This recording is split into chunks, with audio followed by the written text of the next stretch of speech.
Aqui estou mais um dia. Boa tarde, galera. Sejam todos bem-vindos a mais um episódio. Não sei nem qual que é o número desse episódio. Você lembra, Juna? Deve ser o 18º, 19º ou 20º. E, cara, a gente gosta de falar sobre tudo. Aquele bate-papo, balela, groselha de porque consórcio isso, consórcio aquilo. É o escambau. Odeio aquele tipo de papo. Hoje nós vamos bater um papo com um amigão meu que a vida me deu e que dispensa apresentações. Mas posso falar valores aqui já? Pode. É um cara que produz 800 milhões ano com a XP, ele que vai falar um pouco dele. Seja bem-vindo. Obrigado. Juntos. A distância mata aqui nessa cadeirinha. Nós estávamos numa sala de reunião, mas daí ficava muito fechadinho. Eu falei, vamos fazer um negócio aberto, a galera vê e tal. Tá bom. Jazão, quem é você no De Frente com o Gabi?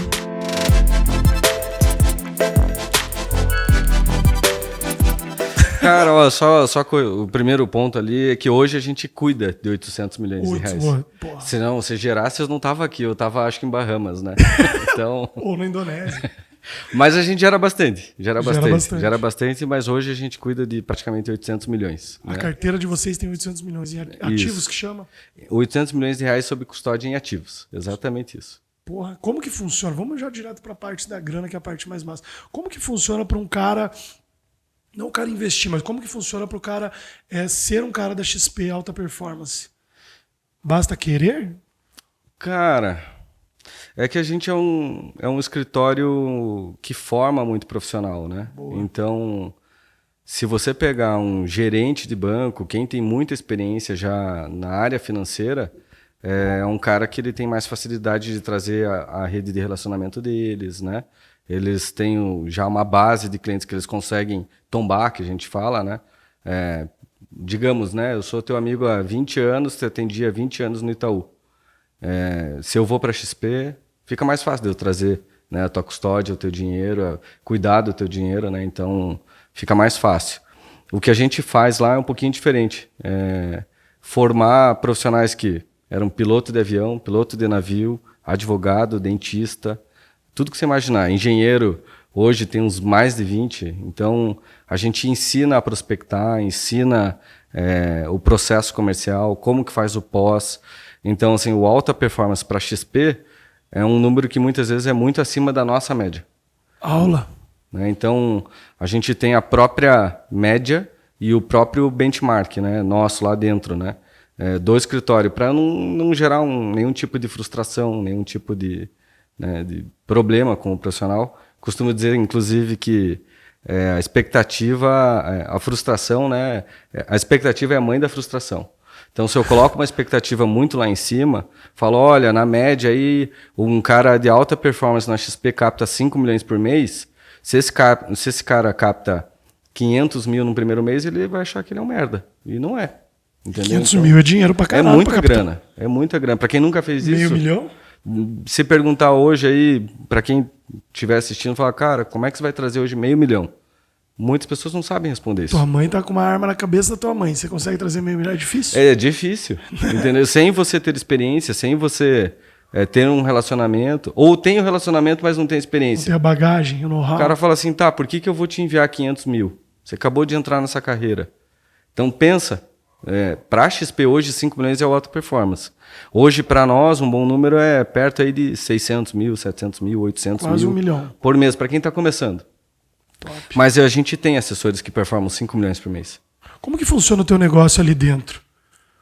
Eu digo, não caiu no teu colo. Você batalhou, determinado, tal, e chegou e veio uma oportunidade. Né? Como que você não é do mercado financeiro? Você não. Já trabalhou no banco? Não. Como que chegou? Mas você é vendedor. Sou vendedor. Raiz. Desde criança. Então conta disso aí. Então. É que acho que a gente foi meio direto ao ponto, mas... Que é bom que dá chacoalhada, né? Mas eu posso rememorar aqui com você. Eu tenho um irmão gêmeo, né? E a gente ia muito a São Francisco do Sul, em Enseada, aqui, na praia de Santa Catarina. Uhum. E eu devia ter uns 4, 5 anos de idade. E eu lembro que a gente comprou uns colarzinhos que imitava dente, tipo de um dente de tubarão, assim. E saiu vendendo na rua. Comprou para revender. Compramos para revender, eu e meu irmão. Não sei por quê. Eu era muito novo, devia ter uns 4, 5, 6 anos. Não, acho que era pela diversão, né? E você sabe, a gente tava sem camiseta, só de bermuda, sem chinelo, nada assim, nada. Cara, a gente voltou com um monte de roupa. Porque teve gente que deu, inclusive, um monte de roupa pra nós. Eu não entendi aquilo, entendeu? Eu não tive... Claro. Não levei por mal, não fiquei bravo, nem nada, não tinha essa maldade, né? Então, levei pra dentro de casa e meus pais até deram risada, falaram, como assim, cara? O que tá acontecendo, né? Então, desde lá eu já vendia, e vendi mesmo, todos os colarzinhos. Depois já na adolescência, eu comecei a vender carro. Porque eu sou engenheiro mecânico. Sou engenheiro mecânico. De formação. De formação, mas eu sempre gostei de carro. Cresci vendo carro, achei que ia ver muito carro na engenharia, não vi nada, mas sempre gostei. Então eu também enjoava fácil, eu falava, quero comprar esse carro, daí eu quero ver como é que é esse carro, e daí eu vendia. Para daí já, né, além de tudo, tentar fazer um lucro. Para daí ir para o próximo carro, um novo objetivo, né? Boa. Só que eu parei de vender carro também, porque o vendedor de carro, principalmente aqui em Curitiba, ele tem um apelido que é ruim, né? Que é o picareta de carro. E picareta não combina com a área de vendas. Né? Top. Então, não é o que eu acredito, mas é o que o público acha. Então, eu fui me afastando da compra e venda de carros por causa disso. Se descolando daquele mercado. Desse nome, né? E até voltando a outro ponto aqui, por que eu fui para a área de vendas? Eu tinha um pai de um amigo meu se aposentou, que era diretor comercial na Volvo. E ele vivia viajando o mundo, assim, para conhecer o mundo, através do trabalho, e tinha uma boa condição financeira, né? E aquilo se tornou um objetivo para mim. Deve ser o meu, hein? 57. Deve ser cliente. Deve. E aí, perdoa. Não, que é isso.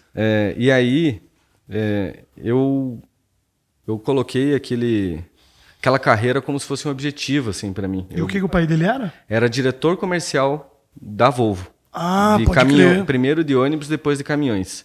Então ele tinha uma condição financeira muito boa e viajava o mundo. Eu falei, era isso que eu queria fazer. Eu pegava carona com ele, porque ele morava no mesmo condomínio.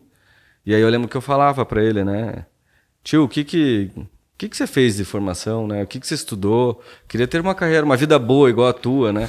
Eu achava que as viagens dele era para curtir, era para trabalhar para caramba. Acabei de voltar numa viagem, falei para você que não conheci nada, né? Nada. Né? Da onde eu fui, não conheci nada. Então, só que lá com meus 17, 18 anos, 15, 16, 17, eu achava que aquilo máximo, né? Então, eu perguntei para ele, o que você se formou? Ele falou, engenharia mecânica. Eu falei, mas o que tem a ver? Por que você não fez economia, DM, alguma coisa nesse sentido, né?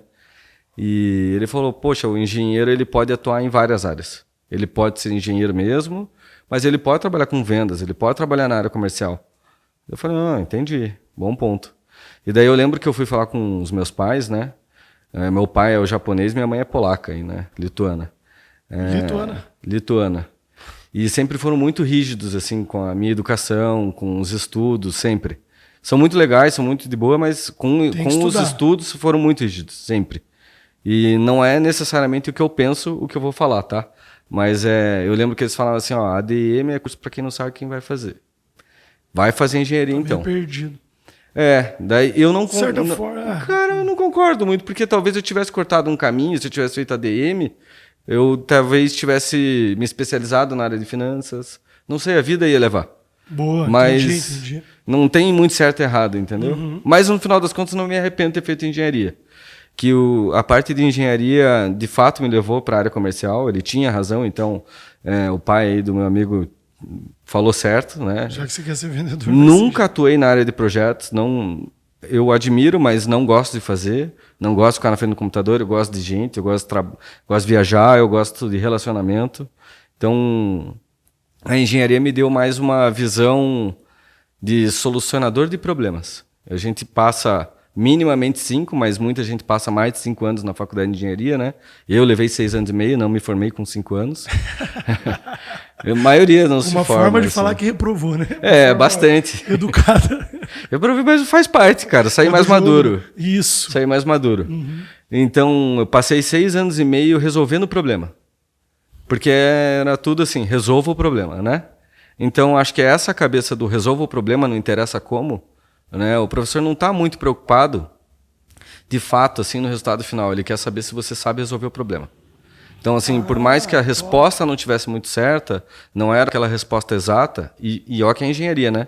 Ele quer um número exato. Vários professores entendiam a tua construção de raciocínio. Top. Então, assim, eles falam, ó, começou? Vou te dar uma nota tal. Foi até aqui, outra nota. Não, chegou no resultado? Beleza. E aí eu lembro que até meus estudos ia pela resposta e eu ia aprendendo de maneira reversa, como é que eu chegava no resultado. Então, eu sou um cara que olho muito para o resultado Depois você vem e vou voltando. trazendo ele para a realidade, para o dia de hoje. O que eu tenho que fazer hoje? Engenharia reversa, né? Isso. Top. Então, assim, pode ser algo que um projeto de 5 anos, um problema de 5 anos, que eu vou quebrar ele por ano, depois por semestre, depois por mês, depois por semana. Ou até chegar na atividade, né, do dia. O que você tem que fazer? É, Que massa. eu trabalho muito Onde você estudou nessa faculdade? Eu fiz engenharia mecânica na Federal, do Paraná. Pô, top. Fiz engenharia aqui na UFPR. Demorou pra passar ou passou de primeira? Cara, essa história é legal também. É doido demais. Eu tomo uísque. Eu falei sobre a rigidez, assim, sabe, dos meus pais, mas o meu pai é um cara, assim, que eu admiro demais, mas eu ganhei o respeito dele no dia que eu não passei. Meus pais me deram os melhores colégios, as melhores escolas. Eu tive todas as condições para fazer uma federal.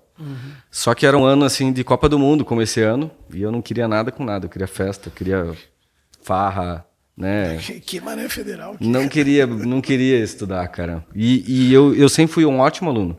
Assim, é o cara do 9,5, 9,6, 9,4, 9,2. E meus pais falavam, ó, se tem 10, por que você não tirou 10? Nossa, ainda cobrava aquilo ali. Sempre, a vida inteira. Você falou dessa parte que eles sempre foram rígidos com o estudo. Eu pensei outra coisa. Vai estudar. Não, tirou 7. Porra, 9,6. Não, era assim, de 9, 9,5, 9,6, 9,9. Claro que eles ficavam felizes, mas eles sempre falavam isso. Poxa, não tirou 10. Cobrava um pouquinho mais. E na época, assim, isso...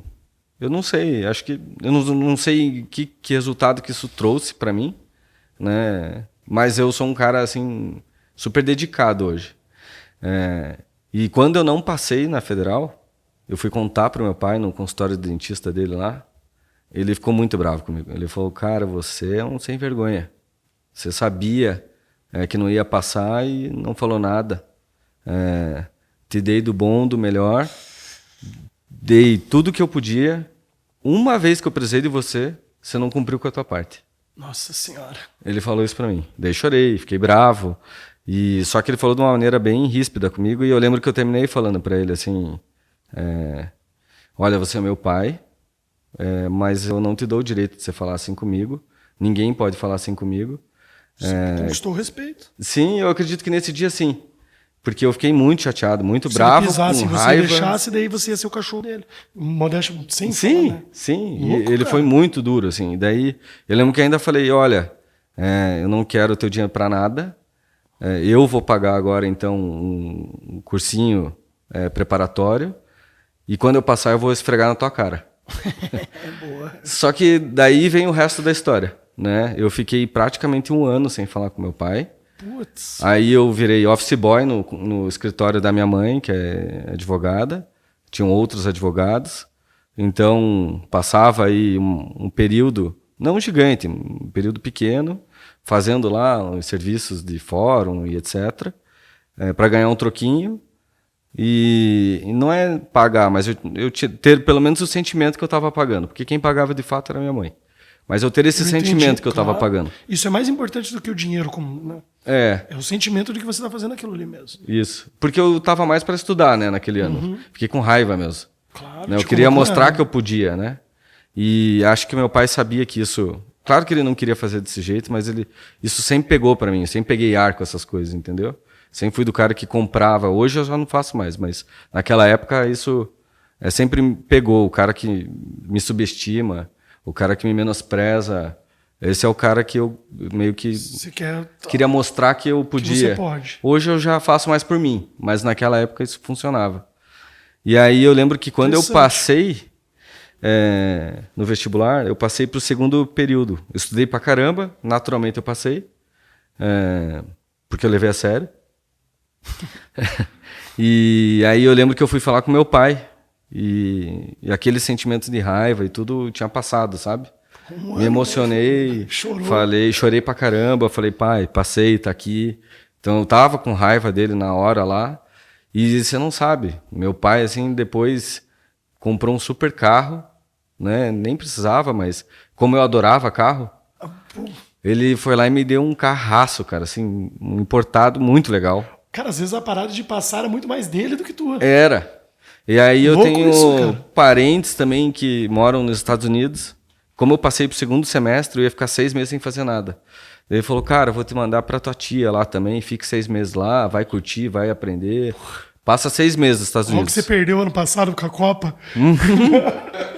Então, assim, no final das contas, cara, meu pai, ele valorizou muito, assim, a minha conquista. Mas ele fez de um jeito, acho que a maneira como que ele fez não foi a melhor. Claro. Mas nós dois aprendemos, assim, naquele processo, naquele dia, entendeu? Então, foi ali que eu acabei entrando em engenharia mecânica e me formei. E ganhei o respeito do meu pai. Hoje, a gente se dá super bem. Meu pai pede conselho pra mim, eu ajudo ele pra caramba. Você ajuda com ele com o consórcio lá? Em tudo que você imaginar. Em tudo que você imaginar, eu tenho um senso de gratidão por ele gigantesco. Assim. Teu irmão faz o quê? O teu irmão gêmeo? Meu irmão gêmeo é médico. Médico, mora em Trancoso. Nossa senhora, pertinho de Vida Caraíba. boa, né? Vida Do boa. ladinho, do ladinho. Ele tá se especializando, né? Já tem um tempo, vai tirar uma prova lá que precisa para nutrologia. Precisa meio que comprovar que ele entende do assunto. Mas ele já terminou a pós, em nutrologia. Já terminou, só falta passar, tipo, como se fosse um CRM lá, passar no OAB. Isso, mas de nutrologia. De nutrologia. Não de médico, né? Médico ele é. Daí você estudou lá na Federal de manhã e de noite, tipo 2 períodos, né? Cara, dureza, diurno, noturno, de tarde e noturno. Por isso que eu também demorei, porque no 6º período eu consegui meu primeiro estágio na área comercial. Porque Nossa, tudo caminhando, né? eu já queria ir para a área comercial. Eu tentei entrar na Volvo, nunca consegui. Fui reprovado umas 3 vezes. E surgiu uma oportunidade na New Holland, na CNH. Que é aqui também, né? Era do lado. E era uma vaga na área de treinamento comercial. Eu falei, cara, não é bem vendas, mas beleza, topo. E aí fiquei 6 meses, no 7º mês eu fui efetivado. Puta que bom. Já de cara, assim. Uma então, baita de uma empresa, né? Foi ótimo, era uma mãe, assim, sendo sincero. A CNH é uma mãe. Ela trata muito bem os funcionários. Eu só acho que ela poderia valorizar mais os talentos. Ela perde muito talento. Mas é muito grande, né? Não tem como salvar. Ela é um pouco desorganizada, assim, uma cultura meio... Sendo sincero, eu vejo que eles são um pouco desorganizados. A parte italiana, eu vou trazer assim, um comparativo com os americanos, que a John Deere é o maior concorrente deles. Disparado. Aquele trator verde, né? John Deere. E eles são... Um é pedra no sapato do outro, sabe? E você percebe que os americanos são muito organizados. Eu trabalho numa organização há 6 anos que é americana, e posso te dizer, eles são muito organizados. A italiana, eu percebo que eles têm menos processos, menos organização. Mas no oba-oba. Existe mais política, existe mais tapa nas costas. Ducati é deles, ó. Do grupo da Fiat, Ferrari, Lamborghini... Tem a mesma cultura.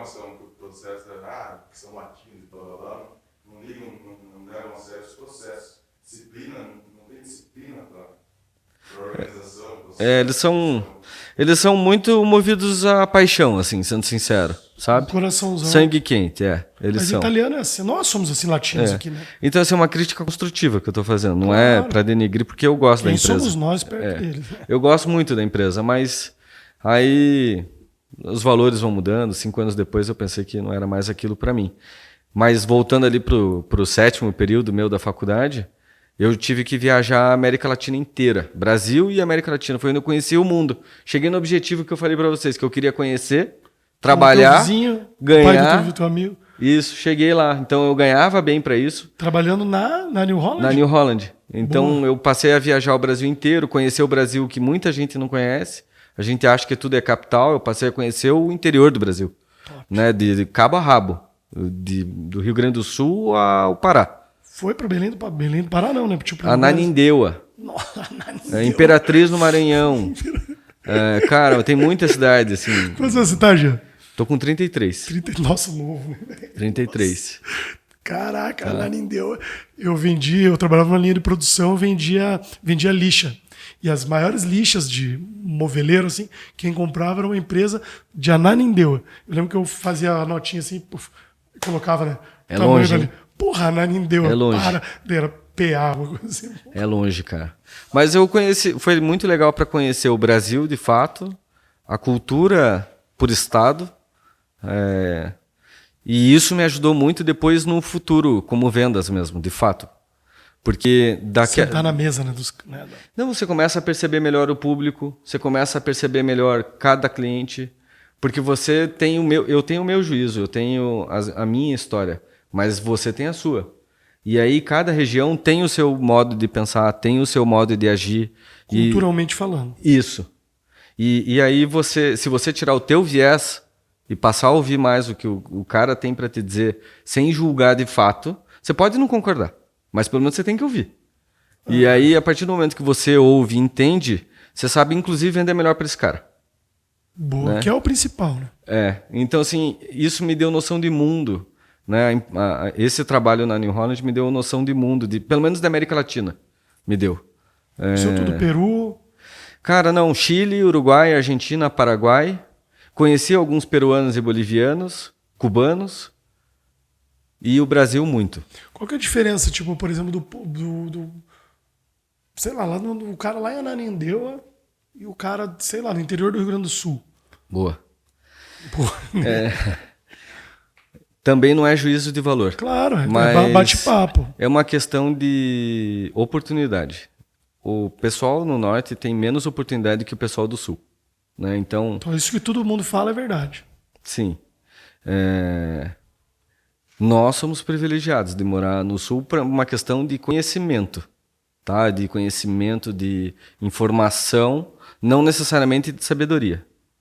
Né? Porque sabedoria é você muitas vezes fazer o que se deve ser feito sem necessariamente ter um conhecimento, de passar isso.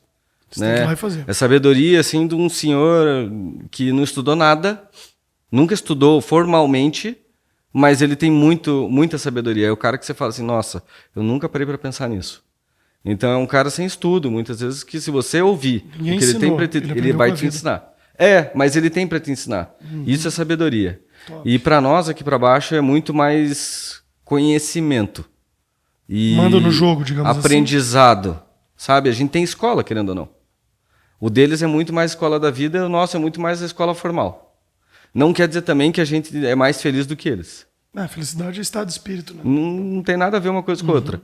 Então, essa é a diferença, começa por aí a diferença entre o norte e o sul. Ou até o Nordeste também, né? Mas o Norte não chega muita informação, não chega muita coisa para eles que chega para nós. Ou se chega, chega muito mais tarde.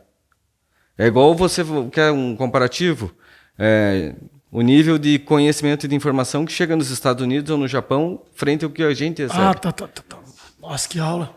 Claro que agora, né? Hoje em dia a informação está indo mais rápido. Mas mesmo a assim gente tem recebido mais rápido. Mas tem, claro que tem. Né? Então, é meio que se a gente fosse os Estados Unidos e eles fossem o Brasil. Entendeu? Entendi. Então, assim, acho que essa é a principal diferença entre eles. Eles são muito mais sábios, assim, que eu percebo. E a gente tem muito mais conhecimento formal. Técnico da E a gente é muito trabalhador. A gente, pelo clima, por tudo, a gente nem quer aproveitar muito, para falar a verdade. Nesse frio não dá vontade de fazer muita coisa. Mas vai morar em Trancoso, igual meu irmão. Cara, você quer estar fora de casa, você quer fazer relacionamento, você quer conversar, você quer conhecer pessoas. Muito bom. Aqui você fica em casa, aqui você vai trabalhar, por isso você fica até às 10, às 8, sei lá, até meia-noite trabalhando. Workaholic total, mas é por uma questão mais de imposição, até do clima mesmo. É isso. Toma um vinho com os amigos, não faz um network de Trancoso, né? Pô, vamos passar um final de semana em Caraíva. E isso tem no interior do Paraná, você percebe também. Lá mais quente, o pessoal vai na rua. Já viu que tem aqueles programas, botar a cadeira na frente da casa, ver o pessoal passando, trocar ideia, tomar uma cerveja. É meio que isso. Vizinho. Então você não precisa nem ir.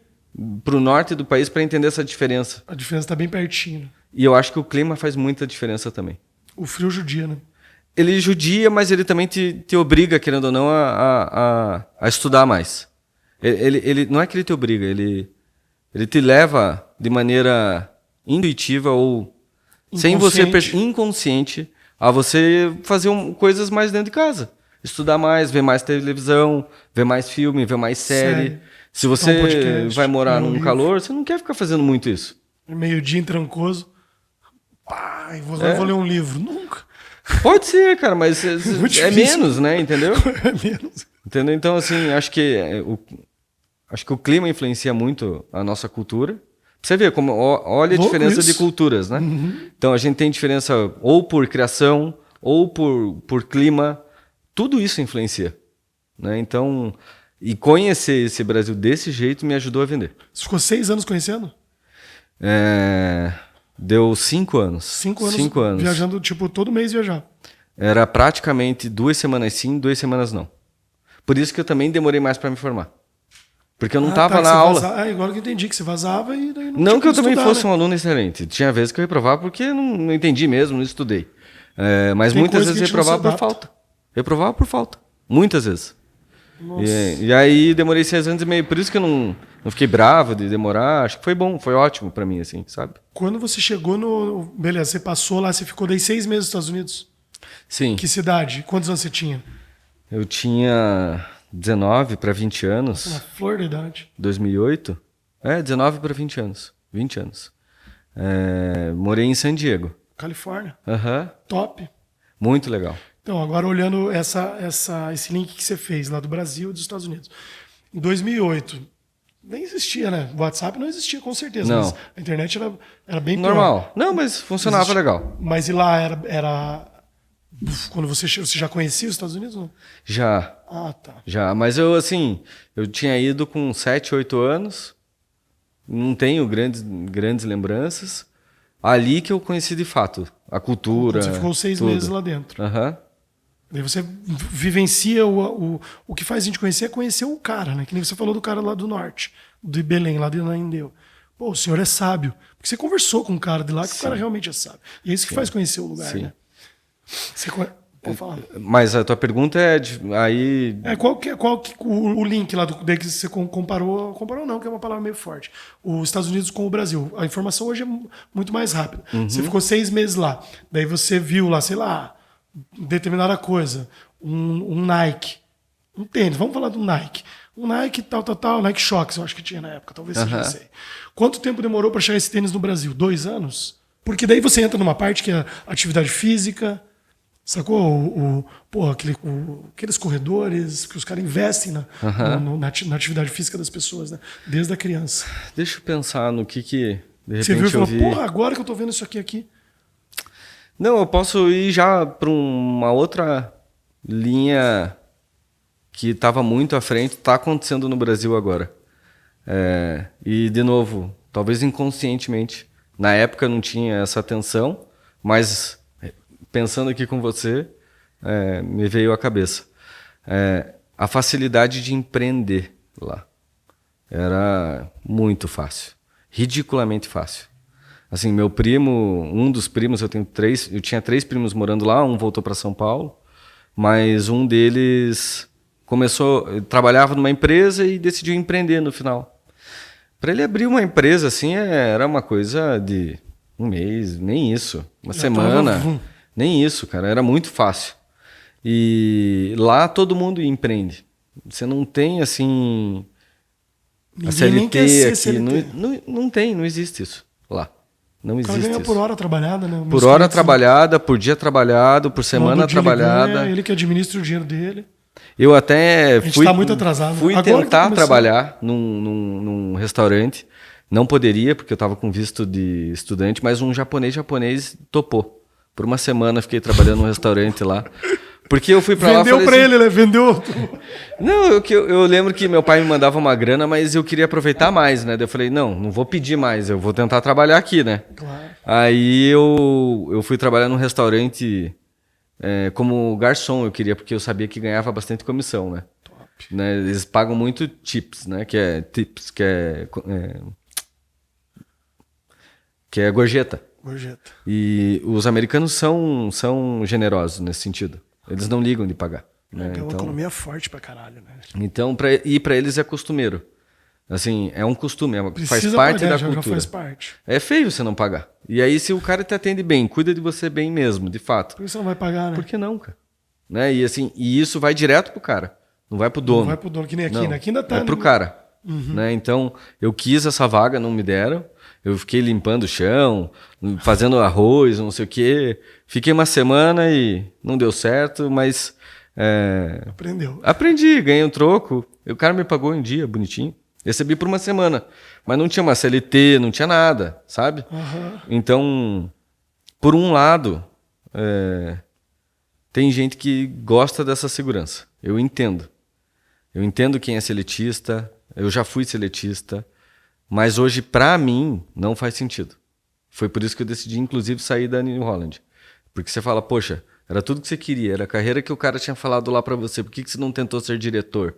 Por que você não tentou avançar? Né? Eu acho que não é uma carreira que não é mais para mim. Eu entendo quem é. Tenho amigos que são, vários que são. Mas para mim não funciona. Não Eu prefiro é o que correr atrás do meu também. eu não acredito nela. É, uma parada que parece que você tá correndo atrás do sonho dos outros. Pois não, Mesmo cara, a tem gente uma representando outra coisa. outra coisa e tal. Tem algo que me incomoda demais. Eu sempre fui muito proativo, assim, né? Eu sempre fui um cara de competição. Joguei futebol aí por até meus 15 anos, meio que em clubes mesmo. Então a competição tá na minha veia, sabe? O que eu não gostava era alguém chegar e falar assim, tá, produz isso que eu vou te pagar isso. É basicamente isso. Ele compra as tuas horas e paga pelas tuas horas. No máximo, ele vai pagar hora extras. E as primeiras 40 horas, ele nem te paga, ele deixa no banco de horas. Então, você tem que exceder as 40 para eles te pagarem. Porque senão você só tira um dia a mais lá, alguma coisa nesse sentido. E eu, como sempre gostei de produzir e fazer mais do que a média, eu falava, tá, mas e se eu fizer mais do que isso, você me paga mais? Dele, não. Porque é o contrato. O CLT é isso, entendeu, né? Então ele falava assim, É um cara... absurdo ouvir uma pergunta dessa, né? Pois é. Daí eu falava, não, ó, tem 1000 vendedores na rede. Eu só consigo treinar numa média de 30, 50 por mês. Mas isso a cada 2 semanas eu viajando. E se eu quiser passar um mês viajando, sem voltar para casa, você me paga mais? Não. Ah, então... Fudeu, né? Você Não faz querendo muito trabalhar, sentido. você querendo beber da água. Entendeu? Então, assim, eu fui entendendo isso. E não só isso, da minha profissão, que era dar treinamento sobre tratores para novos vendedores, eu contratava muitas vezes profissionais terceirizados para falar de um assunto mais técnico, porque eu não tinha tanta experiência, tinha muito pouca experiência perto desses caras. Eles eram muito mais experientes. Eu contratava. E aí eu vou te abrir. Eu ganhava numa média, sei lá, R$4.500, R$5.000 por mês. Por mês. Para viajar pra caramba. Claro que para alguém que estava no meio da faculdade era bastante. Porra, na época, em 2000 e quanto, sei lá quanto. Só que eu ajudava a cuidar da área mesmo. De parte de pagamentos, de budget, não sei o quê, de orçamentos. Tudo que você imaginar eu ajudava, assim. Porque a área era pequena, então enxuta. Então eu ajudava em tudo no meu chefe. Tudo. E lá ele era meu chefe mesmo, por isso que eu falo chefe, porque ele era meu chefe. Que foi um ótimo chefe na minha vida, né? Se ele ouvir isso, André Ribeiro, saiba, eu vivo falando, você já foi o meu melhor chefe, tá? Olha o jeito que tá agora, hein? Podre de rico. Você sabe o meu senso de gratidão por você, mas beleza, ele foi, né, esse meu melhor chefe. Eu pagava esses terceiros. Você sabe quanto que eu chegava a pagar por uma semana?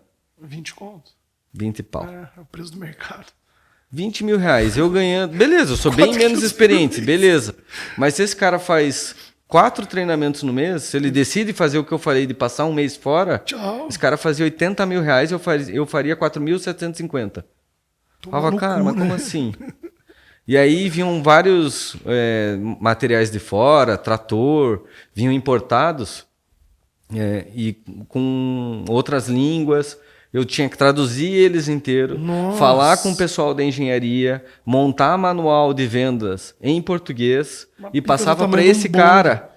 que eu subcontratava. Você passava da informação pra ele, Mastigada pra ele ganhar 20 mil. Puta merda. Cara. Isso que eu foda do CLT, né? Cara do céu, na prática. Meu Deus, Daí eu comecei. Aí eu comecei lá no meio, né, do caminho pro final, eu fui entendendo assim, eu falava, cara, mas quanto de valor eu gero? Eu acho que eu gero muito mais do que eu ganho. Eu entendi que no começo foi ótimo pra mim. Claro. Né? Não é ingratidão. Mas eu falava, cara, eu gero muito mais do que isso. E se você tem convicção que você gera muito mais do que isso, você realmente gera mesmo. Saia, faça então. Né? Eu sei que não é fácil, que muitas vezes o cara é casado, tem filhos, tem muito compromisso, tem muita responsabilidade. Eu era um moleque, né? Morava com meus pais, tinha uma boa condição financeira dentro de casa. Então eu sei que eu morava numa bolha perto aí do país, mas eu vi aquilo e eu poderia ser um cara super acomodado. Ficar lá parado. Mas aquilo me incomodava demais. Eu falei, então eu vou empreender. Não só isso, um outro ponto que me incomodava demais era, eu sempre quis ir para a área de fato de vendas. E ali você não era um vendedor? Não. E eu cansei de pedir oportunidade. E aí eu me dedicava, criava assim coisas materiais para as outras áreas, me envolvia nas outras áreas de marketing, de vendas e nunca fui reconhecido. Comprometimento, hein? Porque eu queria muito. A ambição era muito grande. Eu queria muito ir para a área de vendas. Queria muito. Muito. Eu queria passar por aquilo. Eu queria ter a experiência de ir para a área comercial. Já o cara, na vida, olhar no olho do cliente, apertar a mão, que é isso que corre na veia da gente, né? Eu queria muito saber o que era isso. Porque eu treinava vendedor, mas eu não vendia. Entendeu? Então eu falei assim, cara, eu quero muito fazer isso. E esperei por 5 anos uma oportunidade. A menor que fosse. Não tem problema. Você ia abraçar. Poderia ser, cara, uma para começar. Nunca fui ouvido e, além de tudo, tinha um cara lá, um diretor que brigou com esse meu ex-chefe aí.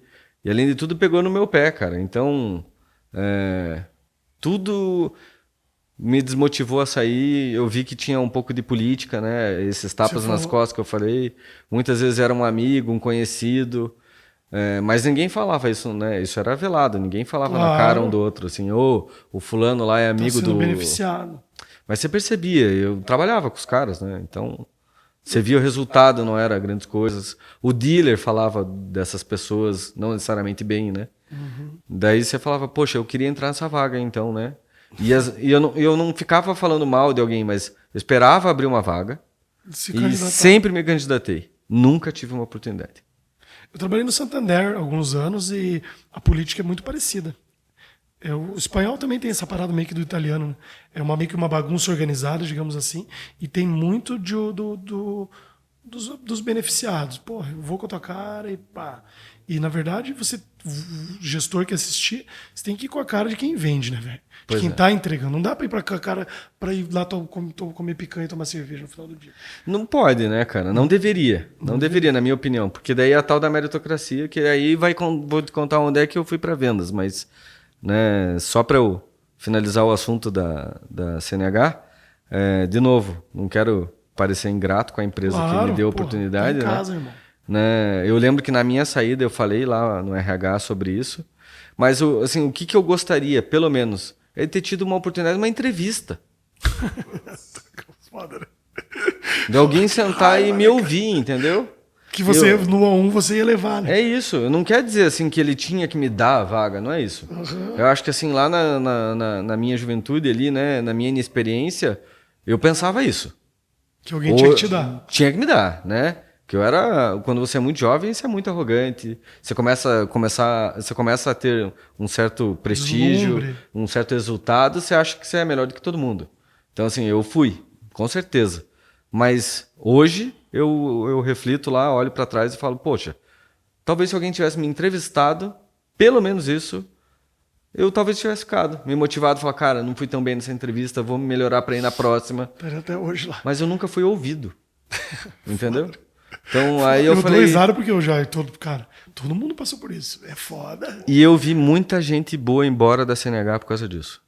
Então, assim, e depois, antes e depois. Durante e depois. Também. Muitos talentos indo embora. Muitos. Cara, vai então, mesmo, assim, nunca é pelo nome ou pelo dinheiro, é por muito mais que isso. E a galera ama a empresa. É o que eu tô te falando, ela é uma empresa legal.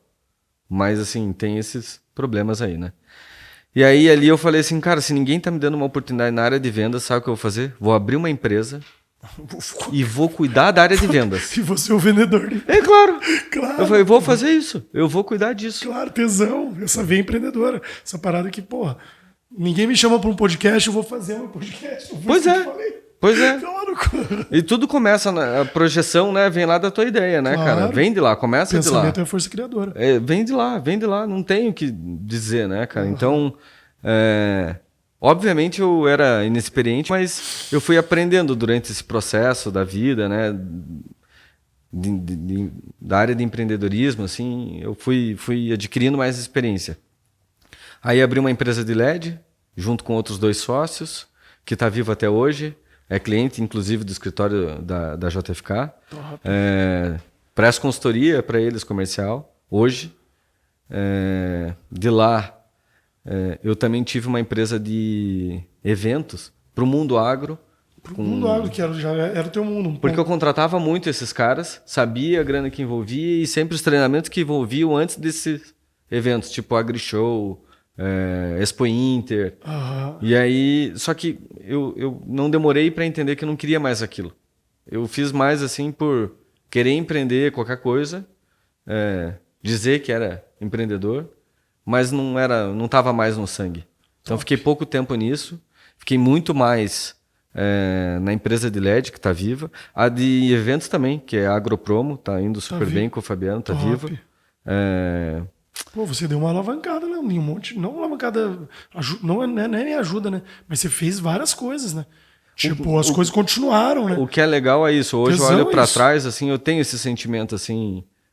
Não é nem gratidão, é uma parada, tipo, pô, que massa, eu fiz e o negócio Fico feliz. tá de pé, isso, fico feliz. Fico feliz, assim, de ver que as empresas estão de pé, o quanto de impacto eles geram na sociedade, que isso hoje, muito mais maduro, eu entendo o impacto que a gente tem na sociedade. Então, a empresa de LED deve impactar mais de 30, 40 pessoas hoje.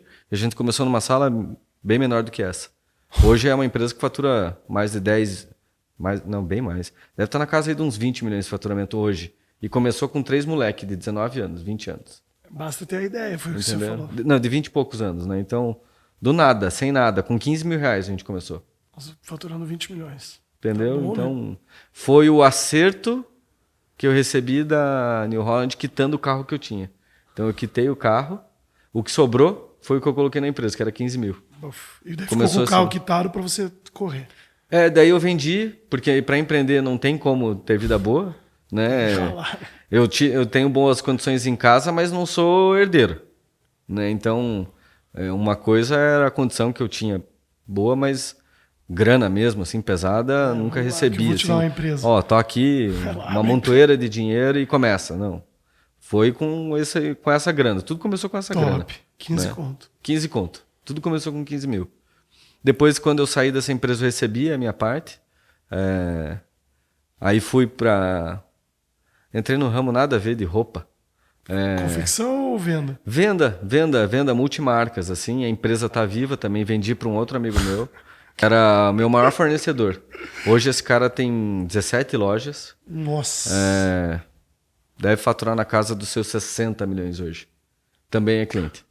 É um cara de muito sucesso, que eu me inspiro demais nele. Ele comprou a loja em Ponta Grossa e Joinville, que eu tinha, mas ele tem mais de 15 aí no Brasil. É um cara sensacional, assim. Top. Bruno Segato. Esse cara é uma máquina. Daí você entrou pra Prudential ou não? E você foi tirando de essas lá coisas da eu fui frente? pra Prudential, De lá eu fui pra Prudential, por quê? Porque a loja de roupa... Porque você queria atender um cliente, né? Então, eu aprendi varejo na ponta, eu atendi cliente, balcão, adorava fazer. Mas não é a mesma coisa, né, cara? Do não que buscar o cliente lá e vem aqui, senta no meu colo que eu vou te mostrar. Aprendi marketing digital. Top. Porque era o início do Facebook. Cara, a gente ficava dentro de uma galeria, escondido. E aí o Bruno me ensinou assim, já põe aí R$1.000 no cartão de crédito e impulsiona. Cara, a gente não tinha aberto a loja, tinha fila de gente esperando e a gente faturou assim R$35 mil no primeiro dia. Nossa, eu achei que ia ficar milionário, cara. Falei, um dia, 35, se eu botar isso em 300 no ano, né, vou ficar milionário. O ano foi bom, a gente faturou uns 3 milhões no ano. Top. A margem foi boa, Abrimos a segunda loja, que foi em Ponta Grossa, porque essa era em Joinville. Mas daí foi um ano de crise e eu tive que fazer muito desconto, fazia muita antecipação de maquineta de crédito. Nossa, isso que mata o empresário, né? 12% ao mês. Então era mais do que eu pagava de imposto. Eu pagava 6% de Só imposto. para antecipar, pra você ficar com dinheiro na mão, né? Só. Para pagar incêndio ainda. Então pensa, eu faturava de 300 mil na média mês, mas pagava 12 de antecipação, 12%, né? Então pagava aí 35, 40 mil de antecipação, mais 6% de imposto, tendo que dar desconto para vender, porque era uma crise generalizada. A minha margem ficou muito apertada, que já não era tão grande e ficou apertada. Apertou mais. Quem tinha condições de comprar meu negócio? Quem tem a margem. Quem tinha margem? Meu fornecedor, que era meu amigo. Maior que você, compra o menor. Com certeza. Top, muito boa aula de vida. Então, falei, Brunão, quer? Ele falou, compro. Claro. Ele sabe comprar, né? Não foi assim um baita negócio de venda, mas não saí no prejuízo. Não saí no prejuízo, saí com um troco. Ele sabe comprar. Tem que colocar no Twitter. Esse cara sabe comprar. Ele é um ótimo comprador. Ótimo comprador. Ótimo. Ótimo. Ele é melhor comprador do que vendedor, te garanto. O Bruno. Com certeza. E ele vende roupa. Ele vende roupa. Mas aí isso hoje ele delega. Ele é um cara aí que você pegar, nem sei o tamanho do galpão dele lá em Pinhais, é gigantesco. Mas é um cara que merece, assim, aprendo muito com ele. Corre demais. É isso que importa. Demais. E dali eu meio que saí com uma mão na frente e outra atrás e recebi uma proposta da Prudential, né, da seguradora. Nunca foi meu sonho. Fala assim, poxa, você vai se formar em engenharia mecânica na Federal, fiz pós-graduação, né, na FGV, não sei o que, cheio de pompa, vai vender seguro de vida. Nunca foi. Mas esse meu irmão gêmeo tinha me dado a letra, ele falou assim, olha, eu tenho uma amiga que está lá e ela vai contratar e ela tem uma condição financeira aí que poucos têm. Eu não sei se isso é um fato. Eu sou cliente dela, inclusive, meu irmão falou. Eu nem sabia que ele era cliente dela, que ele tinha o seguro e tal. E aí eu fui averiguar, assim, né? Fui lá fazer uma entrevista e tal, porque eu sou muito desconfiado. Eu sou bem desconfiado. E aí eu lembro, assim, que eu fui meio abusado, né? Eu falei assim... Ela foi falando quanto podia ganhar e etc. E era bastante mesmo. Eu falei, então faz o seguinte... Abre aí teu Prolabore, se você não tem nada pra me esconder, deixa eu ver quanto você ganha, então. Mas abre uns 3. Na hora? Na lata. Abre uns 3, não abre um. Nossa, na entrevista. Mas é assim que ganha o jogo, né? Cara, e era assim, bastante. Sei lá, 30, 40, 50 mil. Era bastante. E ela sempre foi uma ótima vendedora mesmo. 6 anos atrás? Não, imagina. E eu precisando, hoje, né? 50 mil é dinheiro pra caralho. Eu precisando, querendo, eu falei, tá, o que eu tenho que fazer pra isso? Dela, eles já têm um modelo muito bem determinado, que é top, de linha. Assertivo, assim. Meu funciona, Deus né? do céu, sim. E aí ela falou, olha, se você realizar 10 visitas aí por semana, sucesso. Foi só isso. Ela falou, E eu achei fácil na hora, né? Não sabia, né? O tamanho da dificuldade. Da né? maba. E eu falei, beleza, então vamos, o que eu tenho que fazer? Daí eu comecei a pedir para entrar no processo. Eu não queria. Puta merda. Eu falei, agora eu quero. Perdeu o pitch da venda, né? Pois é, mas aí eu entendi o processo de contratação deles também, que é ótimo, é maravilhoso. Eles segmentam, de fato, a entrada. Não quero de jeito nenhum. Não, eles não... Primeiro, desempregado, não. Não quer dizer que era a minha opinião, tá? Era assim, Não, claro, eram as regras da empresa. Eles falavam, ó, cara desempregado eles não querem. Daí eles falavam assim, quem que você conhece aí que tá super bem sucedido e de repente ganha um super salário? Ah, o fulano.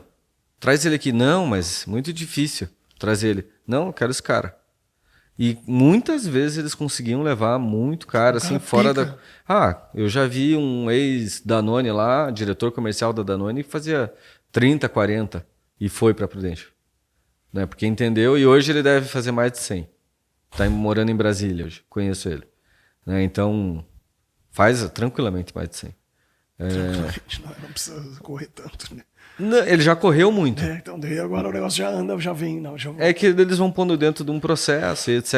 Então, as coisas vão se firmando, assim, né? E eu vou te dizer, foi ali nessa seguradora que eu percebi que eu achava, de novo, né? Na minha arrogância, achando que nesse período de empreender, vendendo LED, eventos, roupa, carro, tudo que você imaginar, né? Eu sabia vender. Ali eu percebi que eu não sabia de nada. Dentro da Prudential. Dentro da Prudential. Ali eu descobri que eu não sabia de nada. Modelo americano, né? Sim. É o maior do mundo, né? Cara, acho que no Brasil ela é a maior do mundo, não necessariamente, mas é uma das maiores. Né? Ela é gigantesca. 3, 4 Prudential, tem o da MetLife também. São Os gigantescas. caras sabem vender, velho. São gigantescas. Como que se um cara da Prudential parar agora e te enquadrar, você compra da Prudential? Porque você já passou por ele, você sabe como funciona. Mas se o cara pegar qualquer um, ele vende, velho. Com certeza. Ele tem toda a técnica, né? Ele tem um treinamento. Eu fui entendendo, o processo de seleção deles fora da curva. Muito bom, muito bem montado. Um processo de treinamento, eles não te largam saindo vender sem você compreender de fato como é o processo de vendas. E faseado. Por fases. Sim, porque o processo de vendas, né, ele... Muitas vezes o erro do vendedor é querer vender tudo de uma vez só. Então, identificar que o teu processo precisa muitas vezes de uma segunda etapa, acho que foi o golaço da seguradora, sabe? Uma segunda visita, um empurrão. É muito difícil vender na primeira, não é nem recomendado. A empresa, ela não... Eu lembro que ela, inclusive, dava vários sinais de alerta, assim, nunca foi bem visto você tentar fazer a venda na primeira visita. Dar o pitch, fazer o fechamento, que louco. Não faz sentido para ela. Cara, é muito louco, porque hoje em dia o cara vem, ele pode estar pronto para comprar de mim. Eu não vendo na primeira. E uma coisa que meio que é automática, eu aprendi porque a gente escuta não. Você tem que dar Porra, Deus livre isso aí se os clientes verem, mas Não, eu tava ouvindo o Joel J esses dias que ele estava decidido a comprar um quadro. Ele estava decidido e nessa decisão o vendedor começou a atazanar ele, assim, ou se afobou. Em algum momento o cara errou. Cara, o vendedor, ele perdeu tanto o senso das fases da venda, do tato que ele deveria ter com o cliente, que ele conseguiu fazer uma desvenda. Tava vendido. Ele conseguiu perder. Entendeu? E ele fala sobre isso. Então, esse faseamento, ele é muito importante e a Prudential, ela sabe ensinar isso muito bem. Então, ela falava, olha, essa é etapa 1, essa é etapa 2, essa é 3, essa é 4. Ou essa é 5. Então, eles não deixam você sair para a rua enquanto você não entender isso. Tá? Que massa. E o mais importante, que aí depende muito de cada gestor. Porque é fácil a gente também falar que é culpa do vendedor, só. Claro que boa parte, a maior parte, é esforço e mérito do vendedor. Mas tem muita culpa do líder ou de quem toca aquele negócio. Então, o acompanhamento do líder, ele faz muita, mas muita diferença. Ele é o que muda o jogo, de fato. O líder, o cara que está acompanhando, o cara que contrata. Pode ser o gerente, coordenador, líder. Quem está ali na ponta com o cara. Mas ele tem que estar de fato. Ele não pode estar meia boca. Não. E pensa, o cara nunca fez isso. Ele não tem essa habilidade. Eu acredito que é consenso entre nós aqui que vendas não é dom, não é treinável. É técnica. Beleza, você pega um cara que não tem experiência e fala, não, te treinei 30 dias, agora corre. Beleza, ajuda, mas ainda muitas vezes é pegar na mãozinha, falar, olha só como é que eu vou fazer, presta atenção. Porque jogo é jogo, treino é treino. Na prática a teoria é outra. E você no jogo, você aprende muito mais. Por mais que você perca uma venda, não tem problema. Mas o aprendizado que você tem numa venda perdida, ela pode ser muito maior do que horas de treinamento você lendo conteúdo sobre algo, um pitch. Cara, um negócio, uma venda que você, não é mal feita, mas uma perda, né, que você fala, não vendeu, não ganhou, né? A oportunidade que você tem de aprendizado com essa não venda, ela é muito maior do que horas de estudo. Então você não tem que ter medo de ir para a rua. Faculdade, boa. Não faz sentido. Só que muitas vezes o novo vendedor, ele não está com coragem ainda, ele não está... Tem o punch, a garra. Cara, ele não está à vontade para fazer isso. E o bom líder, ele percebe isso. Inclusive, ele faz a venda por você, a comissão é tua, é tudo teu. E ele vai falar, parabéns. Você que vendeu ainda motiva o cara. Boa. O holofote não é mais teu. Tesão. Não é do líder. Que foi um ótimo vendedor, mas é teu. E isso a seguradora sabe fazer também. Mas depende muito dos líderes. Não são todos que performam. O ego vai lá em cima, né? Não são todos. Né? Então, isso é algo que eles ensinam. Eu aprendi lá isso muito também. O impacto da liderança nos vendedores, no teu time. Tá? Não é fazer por eles. Não é também achar que vendedor, achar que você é otário de, não, o cara tá fazendo todas as vendas por mim. Por que eu vou fazer se o meu líder tá fazendo? Não é isso. Né? É acompanhar de fato, é genuinamente querer que você se dê bem. Pô, tô te tirando do emprego, tô falando para você largar a mão lá do teu... larga a mão de ser piloto comercial aí, vem trabalhar aqui, que aqui vai ser sucesso. Eu te dou um treinamento de 30 dias e é tudo certo. Cara, não é bem assim. Não é bem assim. Não é bem assim. Eu quero que você tenha sucesso. Mas tem que querer, assim, genuinamente, de coração. É isso que eu percebo, assim, que é um pouco da diferença de onde eu vim para onde é a JFK hoje. Hoje a gente busca fazer mais com o coração. Eu não ponho meta nenhuma para nenhum vendedor. Assim, cara, você tem que fazer porque senão você tá ferrado. A gente faz bottom-up, né, que a gente chama, que vem de baixo para cima. Gabriel, fala para mim qual que é o teu objetivo. É tal. Você faz ideia como é que chega lá? Não. Então, assim, vamos desdobrar ela aqui. E aí eu vou te dizer, então, quanto você precisa fazer semanalmente. Lembra que eu te falei que eu gosto de pegar um projeto lá da frente e ir trazendo?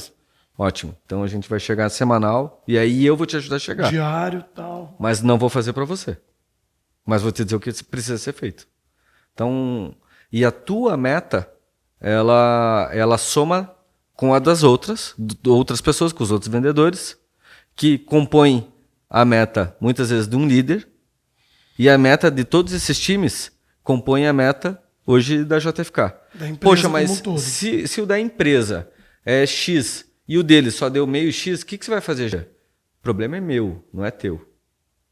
Entendeu? Então eu não posso chegar e falar assim, cara, olha... A culpa é tua. A tua meta tá errada.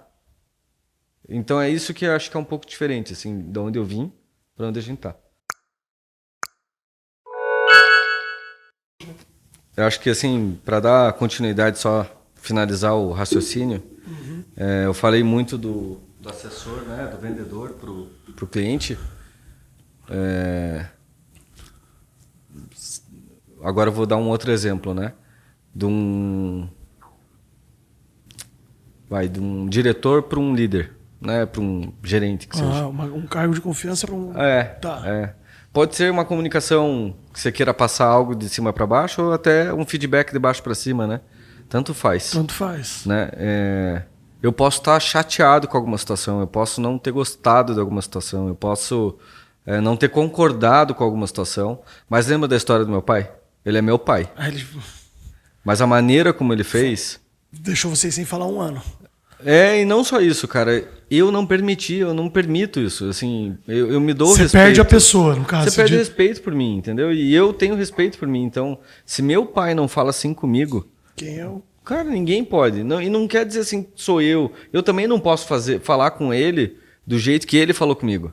Ser desrespeitoso. Não pode, cara. Acaba, né? Não pode. Então, assim, por mais que tenha alguma situação delicada, e elas têm que ser tratadas...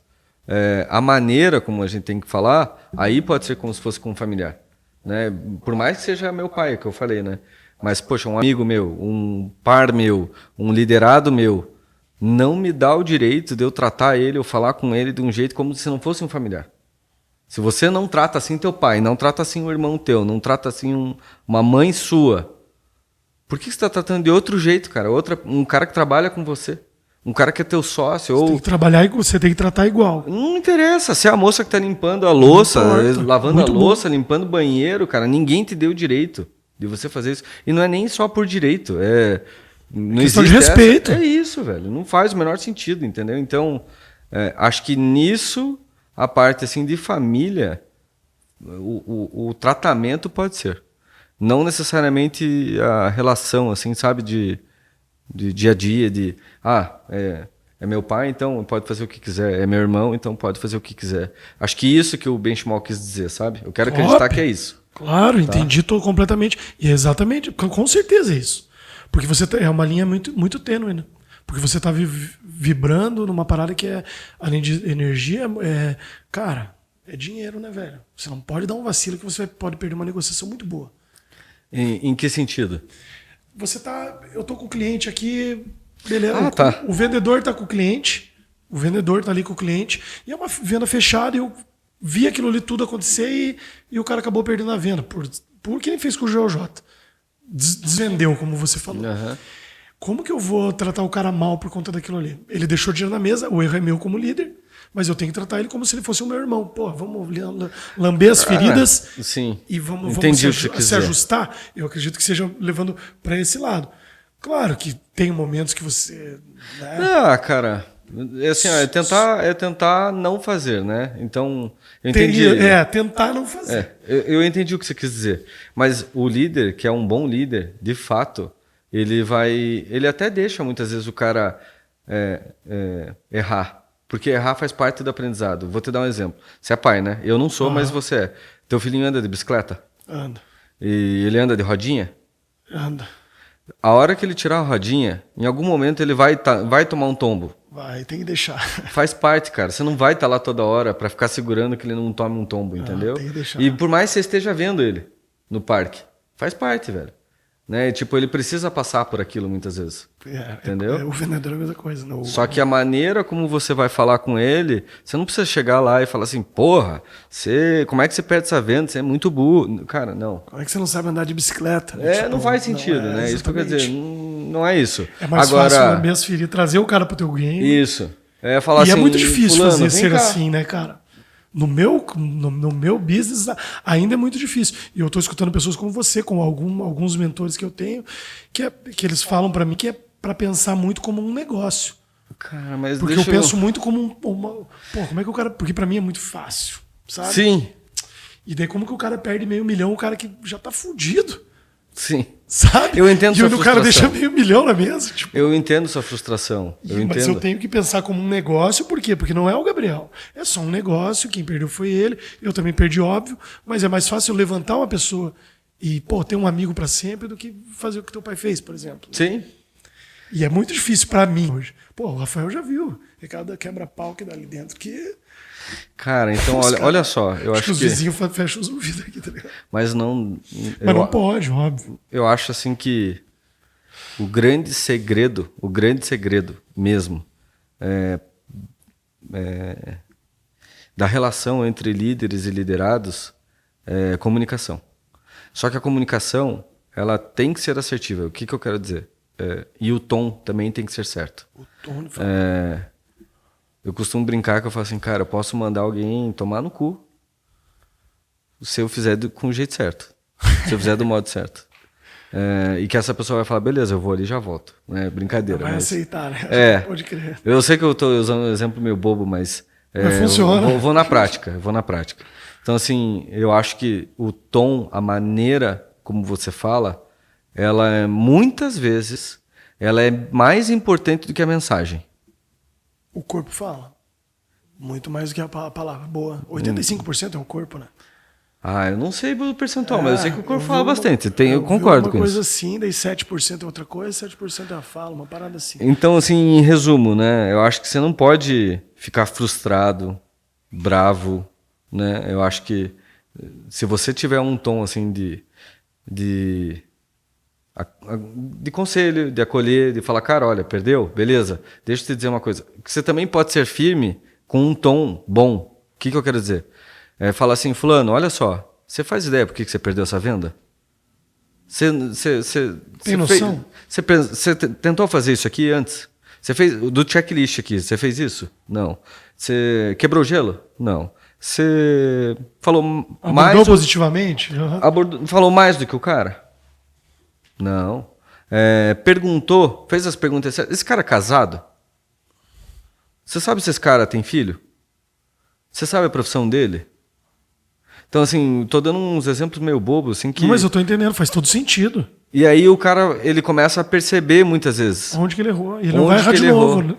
E você não precisa dar porrada. Entendeu? A porrada, muitas vezes, ela vem de maneira sutil, né?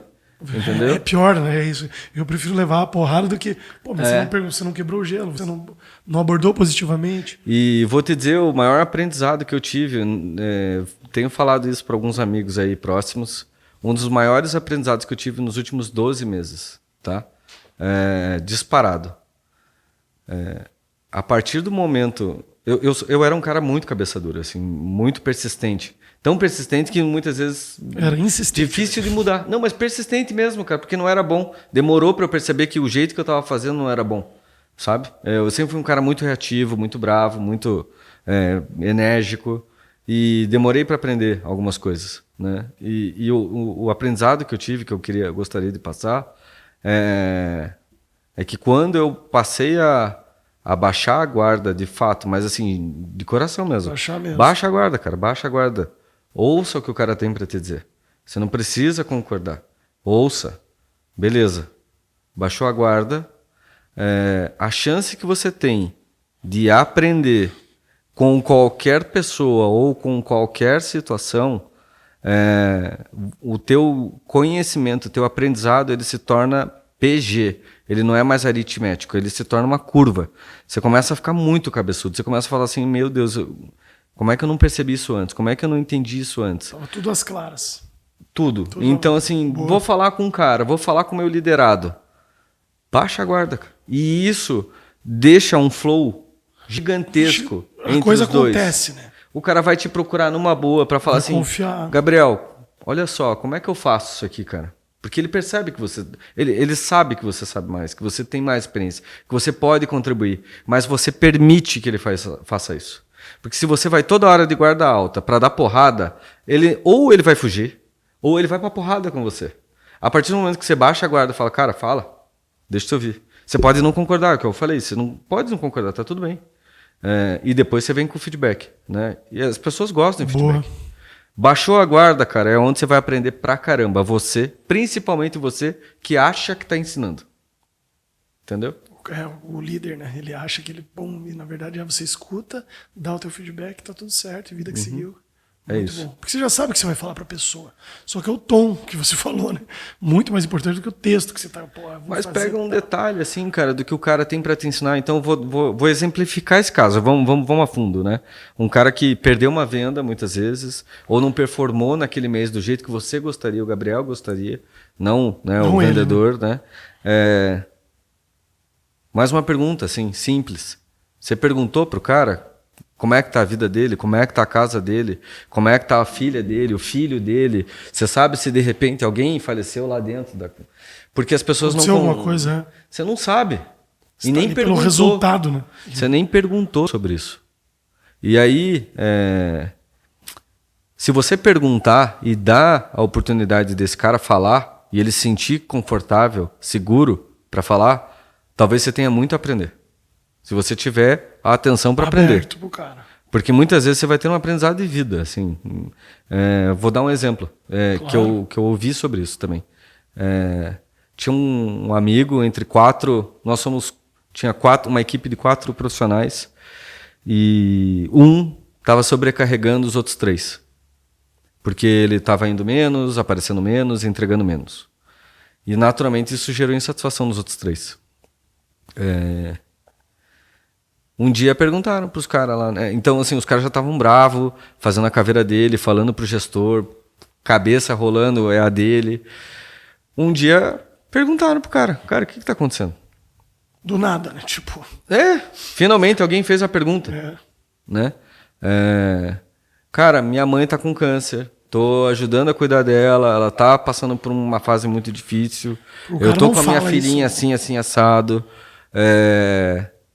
tá muito difícil a minha situação. Nos últimos 30 dias peço desculpas, porque eu sei que eu tô atrapalhando, não tô conseguindo entregar o que eu posso, mas é isso que tá acontecendo.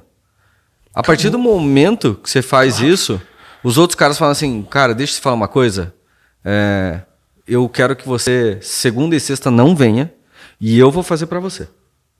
E a gente vai se juntar agora. Os caras compram a do cara.